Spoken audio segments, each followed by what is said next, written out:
Hi friends, this is Raghavi of MA bed అండి. ఈరోజు నేను కాలభైరవ అష్టకాన్ని మీతో షేర్ చేసుకుంటాను.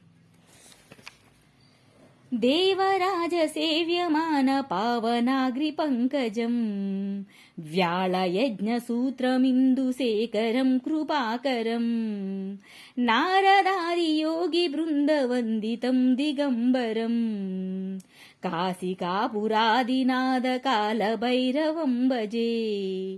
భానుకోటి భాస్వరం భవాబ్ది తారకం పరం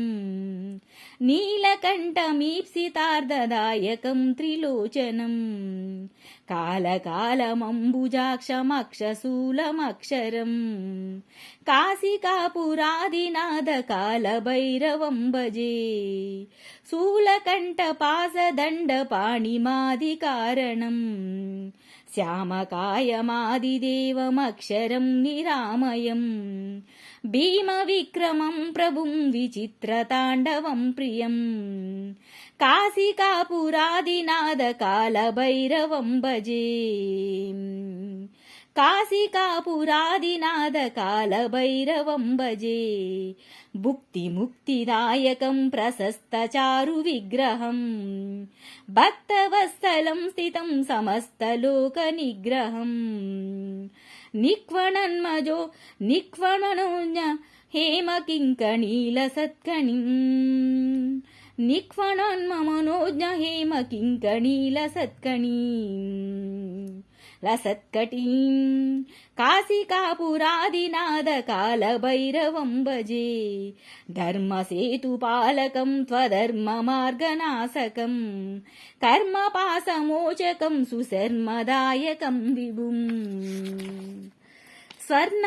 స్వర్ణవర్ణకేశపాసశోభితాంగమండలం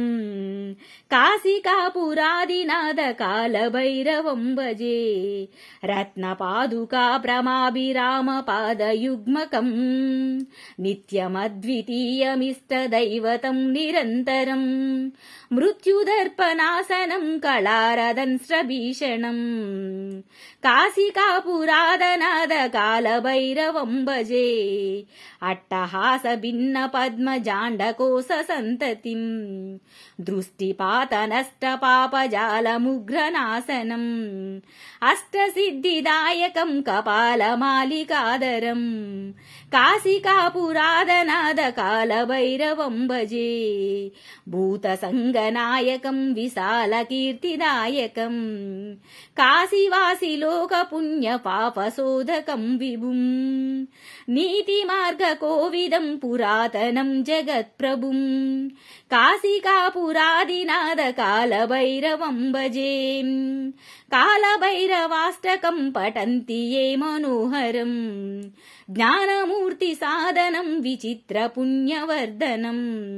శోకమోహదైన్యలోభకోపతాపనాశనం తే ప్రయాంతి కాలభైరవాంగ్రి సన్నిధం ధ్రువం తే ప్రయాంతి కాలభైరవాంగ్రి సన్నిధం ధ్రువం. థ్యాంక్ యూ అండి.